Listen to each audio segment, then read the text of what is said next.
तो गाइज मैं हूं आयुष और आप देख रहे हैं रेसलिंग इंडिया। स्वागत है आपका आज की इस वीडियो में। और कल की स्मैकडाउन के बाद जो हुआ, अभी तक फैंस समझ नहीं पा रहे हैं कि क्यों डब्ल्यूडब्ल्यू ऐसा कर रही है, क्यों अपनी रेसलमेनिया को बर्बाद कर रही है। उनकी वीडियो पे इतने डिसलाइक्स आ रहे हैं और एकदम से जो सारी बैकलैश है, जो बॉयकॉट है, वो हो रहे हैं द रॉक बिकॉज जो स्टोरी सुनने को मिल रही है वो बिल्कुल भी अच्छी नहीं है। पॉलिटिक्स एक अच्छी बात नहीं होती, स्पेशली एक वर्क प्लेस में। और जो बंदा वो पॉलिटिक्स से एक्सपोज हो जाता है उसको कोई सपोर्ट नहीं मिलता है किसी की भी तरफ से, अगर वो पब्लिक लाइट में आ जाए। और उस पोजीशन में खड़े हैं Dwayne the Rock Johnson. Cody Rhodes का तो मोए मोए हुआ, लेकिन अब ट्रिपल एच का अगले हैं लाइन में। क्या रॉक के पास पूरी पावर आ चुकी है और क्या वो अपनी खुद की क्रिएटिव टीम बनाने वाले हैं? क्या रोमन रेंज रेसलमेनिया में हारने वाले हैं द रॉक से? माय गॉड, ये जो न्यूज़ पढ़ रहा हूं मैं गाइस, अनबिलीवेबल है। तो सारी चीजें हम डिस्कस करेंगे इस वीडियो के एंड तक, आप जरूर टिके रहें। और असली अखाड़ा ऑन स्पॉटिफाई इज रोलिंग। अगर आपने नहीं सुना है कल का एपिसोड, कोडी रोड्स मोए मोए उसका टाइटल है, और वहां मैंने और रोहित ने पूरी डिटेल में बात करी है कि आखिर चल क्या रहा है। और वो अनफिल्टर्ड पॉडकास्ट है काफी हद तक, क्योंकि कल हमारा भी दिमाग घूम रखा था कि आखिर ये चल क्या रहा है। लेकिन जो चीजें मैं आज पढ़ रहा हूं ये तो और भी ज्यादा आपको पागल कर देंगे। तो असली अखाड़ा ऑन स्पॉटिफाई जरूर सुने जाके, link is on the description, आपको वो चेकआउट करना चाहिए एपिसोड। अब कल जो स्मैकडाउन में हुआ उसके बाद काफी क्लियर है कि भाई Cody Rhodes versus Roman Reigns ने, और होने वाला है रॉक वर्सेस रोमन। और वो हमें मैच अब देखने को मिलेगा eight WrestleMania 40 in the main event. Roman versus कोडी नहीं हो रहा, जबकि कोडी ने कल स्मैकडाउन में बोला कि रोमन का टाइटल मुझे चाहिए, मैं रॉयल रंबल जीता हूं, सब कुछ ठीक है, बट फिर भी रोमन मैं तुमसे रेसलमेनिया में नहीं लड़ूंगा। और इस थर्सडे को, आने वाले थर्सडे, लास वेगस में एक प्रेस कॉन्फ्रेंस होगी, रेसलमेनिया किक ऑफ, जहां रॉक और Roman Reigns face to face आएंगे। ये डब्ल्यूडब्ल्यू ने ऑफिशियली कंफर्म कर दिया है और इसका मतलब ये है कि ऑब्वियसली ये मैच होने वाला है। लेकिन अब हम इसकी डिटेल्स में जाएंगे और जैसे जैसे मैं आप लोगों के साथ इन्फॉर्मेशन शेयर करूंगा, भाई आप लोग जो हैं एकदम हैरान परेशान हो जाएंगे, बावले हो जाएंगे कि आखिर ये रॉक कर क्या रहा है, क्या समझता क्या है बंदा अपने आप को। तो ये न्यूज़ आ रही है कि इस मैच के लिए ऑब्वियसली रॉक ने सबसे ज़्यादा पुश करा, और ये कंपेयर करा गया रॉक के उस मूव से जब वो डीसी के साथ उन्होंने एक ऐसी सेम चीज़ की थी कि क्रिएटिव लेवल पे जो बंदे थे उससे ऊपर रॉक चले गए थे, डीसी में कॉर्पोरेट लेवल तक चले गए थे, और उन्होंने ब्लैक एडम नाम की फ्रेंचाइजी बनाने की कोशिश करी, उनको पिच करी कि मैं इसको कंट्रोल करूंगा।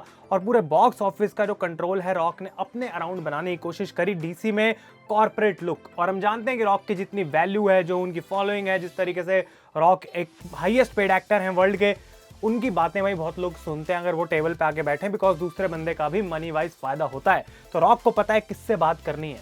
लेकिन माना जा रहा है कि जबकि डीसी ने ब्लैक एडम की कोई ज्यादा सक्सेस ना देखने के बाद उस चीज को शायद स्लो कर दिया हो, लेकिन डब्ल्यूडब्ल्यू में रॉक को इतनी दिक्कत होने वाली है नहीं। आप जानते होंगे रिसेंटली न्यूज आई थी कि रॉक अब TKO यानी कि डब्ल्यूडब्ल्यू की पेरेंट कंपनी के एक बोर्ड ऑफ चेयर बन चुके हैं, वो आ चुके हैं वहां पे बोर्ड ऑफ डायरेक्टर्स पे, और एक सीट उनको वहां दे दी गई है।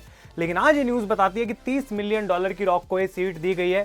$30 मिलियन का TKO स्टॉक ड्वेन जॉनसन को दिया गया है TKO का, लेकिन उसमें कुछ कंडीशंस हैं, कुछ ऐसे माइलस्टोन्स हैं जो रॉक को हिट करने पड़ेंगे अगर उनको पूरा $30 मिलियन का ये स्टॉक चाहिए डब्ल्यूडब्ल्यू का, ताकि वो अपनी पूरी 100% सीट कैप्चर कर सकें as the board of the director. और उनमें से एक माइलस्टोन है कि रॉक को वापस आना था, रिंग में एक मैच देना था, one more time with the WWE. भाई ये अब ऑब्वियसली एक अच्छी बात है, क्योंकि हम तो ये बोल रहे थे कि रॉक वर्सेस रोमन देखना है, हमें देखना है। लेकिन जिस तरीके से रॉक यहाँ पे सांप की तरह अंदर घुसे हैं, वो चीज़ आपको बिल्कुल पसंद नहीं आएगी। तो रॉक के हिसाब से उन्होंने ये चीज़, रिपोर्ट्स बताती हैं कि कोडी को पॉलिटिक करने के लिए नहीं करी, उनको बुरा फील कराने के लिए नहीं करी। रॉक के कुछ रीजंस थे कि क्यों उन्होंने आखिर ये डिसीजन लिया। पहली बात, उनको ये सही टाइम लग रहा था कि मुझे अपना ये माइलस्टोन पूरा करना चाहिए रिंग में वापस आने का। काफी टाइम से वो पुश कर रहे थे रोमन रेंज के मैच के लिए, और अब फाइनली वो हो पा रहा था, तो वो करना चाहते हैं। अब उनको याद आया रॉयल रंबल के बाद, आई डोंट नो। लेकिन दूसरी चीज वो कह रहे हैं कि सीएम पंक की इंजरी और ब्रॉक लेसनर की एलिगेशंस लगने के बाद, उस एलिगेशन से पहले तो वो डिस्ट्रैक्ट करना चाहते हैं सबको, ताकि विंस के बारे में कोई बात ना करे, रॉक वर्सेस रोमन इतनी बड़ी चीज हो जाएगी, जो आई डोंट थिंक कि हुआ है सारी न्यूज के बाद। लेकिन रॉक को ऐसा लग रहा है कि ही कैन सेव रेसलमेनिया। भाई मेरे को नहीं समझ आ रहा है कि आखिर कैसे रॉक रेसलमेनिया को सेव करेंगे, जब कंप्लीटली ओके था कि कोडी वर्सेस रोमन और सेथ वर्सेस ड्रू भी हमें मेन इवेंट देखने को मिल जाता, तो लोग कोई इतनी कंप्लेंट नहीं करते। रोमन वर्सेस रॉक सिर्फ हो रहा है और कोडी वर्सेस रोमन नहीं हो रहा है, इससे रेसलमेनिया सेव हो जाएगी। ये चीज़ मुझे समझ नहीं आ रही, लेकिन चीज़ें और भी बुरी होंगी। चलो ये तो हम फिर भी एक बार को डाइजेस्ट कर लें कि रॉक ऐसा सोच रहे हैं, उनको लगता है TKO ज़्यादा पैसे बना पाएगा और ज्यादा पैसे कमा पाएगी WWE ओवरऑल अगर रॉक वर्सेस रोमन का मैच होता है कोडी वर्सेस रोमन की जगह। और आपको अगर याद ना हो, ये ट्वीट मैं लगा दूंगा स्क्रीन पे, रॉक ने 2011 में ये ट्वीट करी थी जब सीना वर्सेस रॉक होने वाला था और सीएम पंक के बाद बोल रहे थे कि मैं मेन इवेंट डिजर्व करता हूं। और रॉक की ट्वीट कुछ ऐसी थी कि सीएम पंक उनको नेम ड्रॉप करके सीधा लिखा कि the rock is in the main event, क्योंकि इस एक इवेंट से जितना पैसा मैं WWE को कमा के दूंगा तुम पूरे लाइफ टाइम में नहीं कमा सकते। और वो एरोगेंस थी रॉक की, द कॉर्पोरेट ड्वेन, जो कहीं ना कहीं हिडन है इस रॉक गिमिक के पीछे इन रिपोर्ट्स के अकॉर्डिंग, जिसने उस टाइम ये चीज करी थी और अब भी वो ये चीज कर रहा है।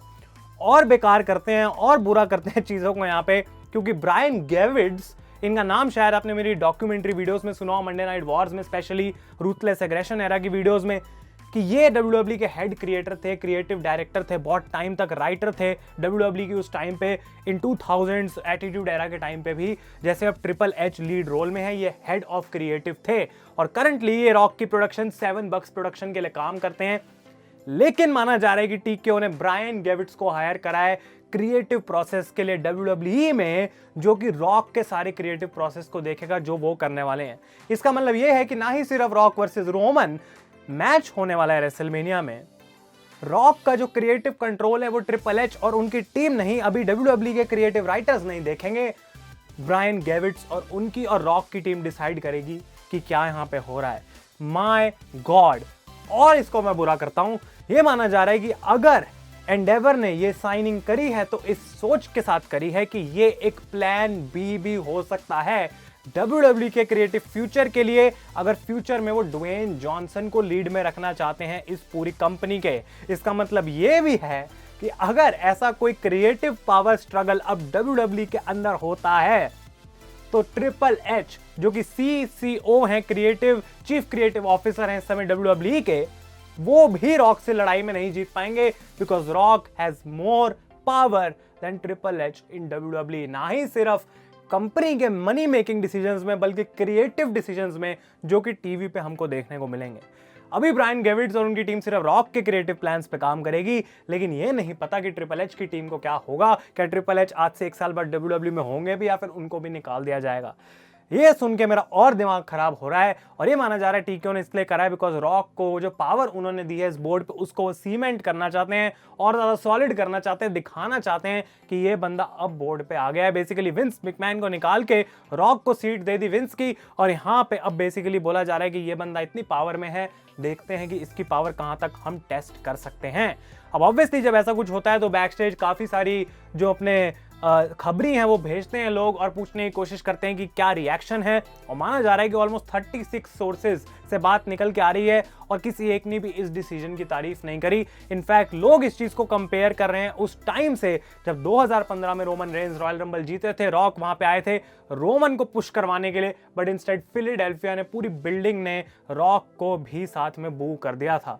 ये चीज बिल्कुल क्लियर थी गाइस स्मैकडाउन में, जब कोडी रोड्स की आंखों में वो सैडनेस दिखी और रॉक को भी पता था ये जो हो रहा है वो डिसाइडेड नहीं था और हम बहुत लोगों के अगेंस्ट जा रहे हैं just to make Roman versus Rock possible. और ये भी बैकस्टेज बिलीफ है कि जबकि शॉर्ट टर्म में तो इसने क्रिएटिव प्लान्स चेंज कर दिए, लेकिन लॉन्ग टर्म में और ट्रिपल एच की टीम को स्पेशली दिक्कत हो सकती है अगर रॉक ऐसे ही अपना क्रिएटिव कंट्रोल WWE पे बनाने लग जाएं। अब अगली चीज जो मैं बोलने वाला हूं ये सबसे खतरनाक चीज है, बिकॉज अगर ये होती है तो विश्वास उठ जाएगा मेरा हर चीज से WWE की। Tribal chief Roman Reigns versus the rock WrestleMania 40 में होगा। कुछ भी हम कर लें, कुछ भी हम बोल लें, business is business. WWE don't care कि फैंस क्या बैकलैश कर रहे हैं, because this will make them more money, ज्यादा पैसा बनेगा। लेकिन Rock is pushing to defeat Roman Reigns at WrestleMania. भाई कोई मुझे समझाएगा इस बात को कि ये कैसे इसमें सेंस बनती है। माना जा रहा है कि रॉक वो बंदा बनना चाहते हैं जो रोमन रेंस को हराएगा और उनकी ये 4 साल की टाइटल रेन को रेसलमेनिया में खत्म कर देगा। दिमाग जो है वो फट के अलग हो चुका है। आई डोंट नो कि रॉक ऐसे कहां से ईविल बन चुके हैं, एक ऐसे गॉड बन चुके हैं जो इतने ग्रीडी हो गए हैं इस कॉर्पोरेट पावर को पॉलिटिकली यूज करने के लिए कि अब वो रॉक से और रोमन से सिर्फ लड़ना नहीं चाहते बल्कि रोमन को हराना चाहते हैं एट रेसलमेनिया। और जैसा कि मैंने बोला, he has the full control कि इस स्टोरी में क्या होगा। ट्रिपल एच अपना मुंह खोल भी नहीं सकते कि क्या वो करना चाहते हैं, जबकि इतने टाइम से जो स्टोरी है वो ट्रिपल एच की क्रिएटिव टीम चला रही है with Roman and Paul Heyman. और अगर आपको और भी ज्यादा अपने आंसू बहाने और शौक होना है, मुंह खोल के रखना है, तो मैं ये चीज भी बोल सकता हूं कि मिस्टर मैकमैन और उनकी पूरी फैमिली रिपोर्ट कहती है कि मैकमैन से ज्यादा अनोए फैमिली, जिसमें रोमन रेंज है, रॉक है, ऊसोस हैं, बाकी सारी इनकी family has more power in TKO than the McMahons. Vince is out, Stephanie is on leave of absence, वो कभी आती नहीं है, शेन को बाहर निकाल दिया गया था, लिंडा तो कभी आई नहीं इतने टाइम से डब्ल्यूडब्ल्यू में, and I don't even think triple H, Paul Levesque is not a McMahon.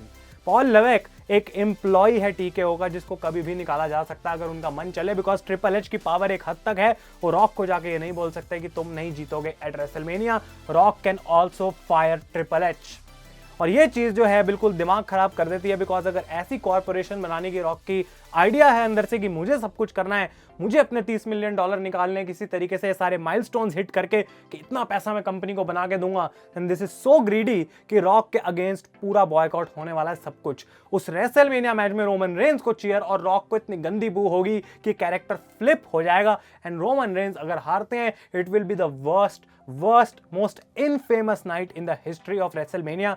और ये बात मैं बोल रहा हूं उस टाइम के बाद जब हम इस रेसलमेनिया 40 को द ग्रेटेस्ट रेसलमेनिया पॉसिबली बोल रहे थे जो ट्रिपल एच फॉर्म कर सकते हैं। लास्ट ईयर पूरा कंट्रोल नहीं था ट्रिपल एच के पास रेसलमेनिया में, बिकॉज विंस कहीं ना कहीं तब भी बैक स्टेज कंट्रोल कर रहे थे। फाइनली इस साल उनको मौका मिल रहा था, and it's gone again from Paul Levesque.